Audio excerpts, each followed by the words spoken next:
This is Starcraft 2, a massively popular RTS game from 2010. And this is me, a complete Starcraft noob. Today, we're gonna find out if I can beat the campaign on hard. I don't see what could go wrong. Nothing at all. The first couple of levels are easy, since this is essentially just a tutorial for newcomers.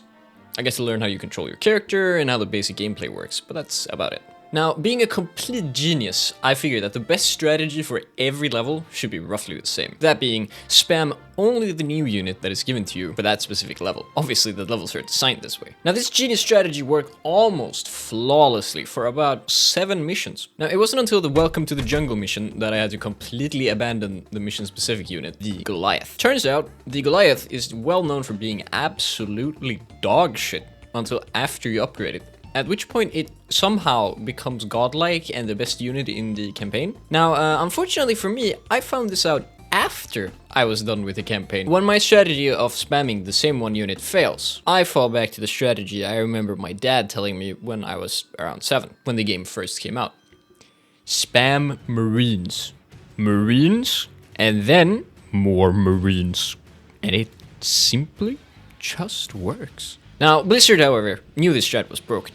And so they throw a wrench straight into your plans by immediately after you figured this out, forcing you to abandon humanity for psychedelic communist space frog missions. But hey, at least it's not the Virgin Zerg.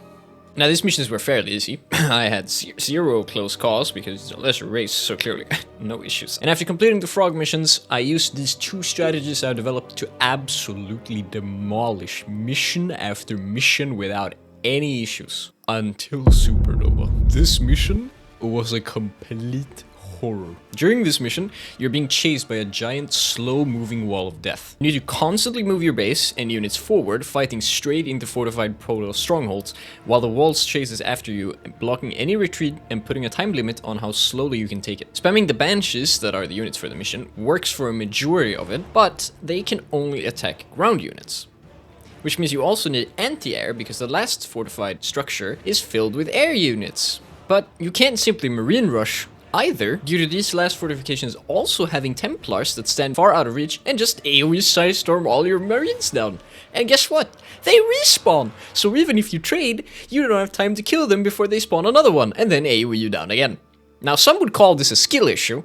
I would call it get more upgrades first issue, and so I tactically retreat and choose a different mission instead. After doing some off-camera grinding, I returned back to Supernova with upgraded units and Vikings to take down the air units. And they stood no chance. And at this point, after completing the Supernova mission, I can start the Gates of Hell. This mission starts the final 3 missions and locks you out of any leftover undone missions, preventing you from unlocking the units behind those missions. Now, any sane individual capable of thought would think, no, I'm gonna press no on this mission and then do the side quests to make sure I have all the units and then proceed. I am not a smart individual. My genius goals are beyond your understanding. This mission gives you the authentic D-Day experience, as you are surrounded on all sides while people are dropping in and dying like flies all around you. You scramble to collect your forces. At least that's what happened during my first few resets, for I figured I'd just leave them to die because, Enter Gigachad, who joined as this was streamed live over on twitch.tv/failord1, shameless self-promo. As he descended from the heavens, astonished by the fact that I was missing several late game units, because I, again, skipped them, he kindly pointed out that I did in fact possess tech that built into mind control towers. And I could simply just take the enemy units. Needless to say, Zerg hulks with Terran healing equals slaughter.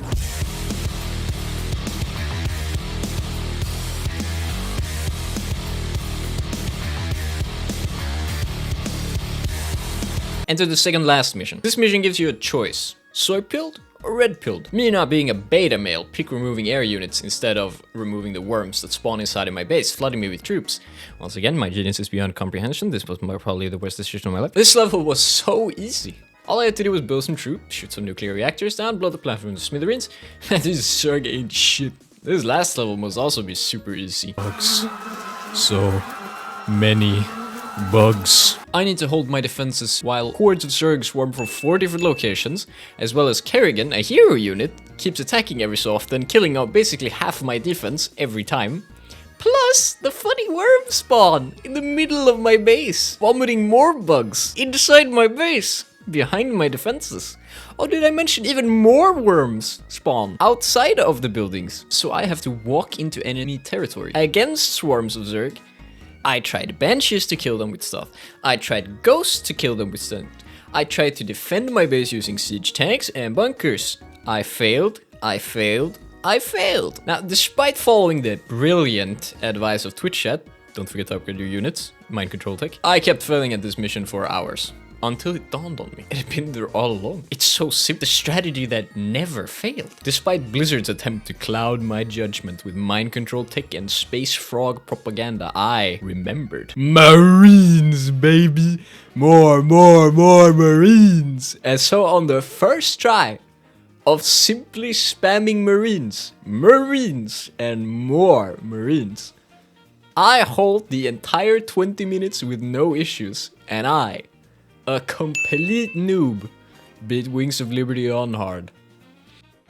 Only to find out there are 2 more campaigns.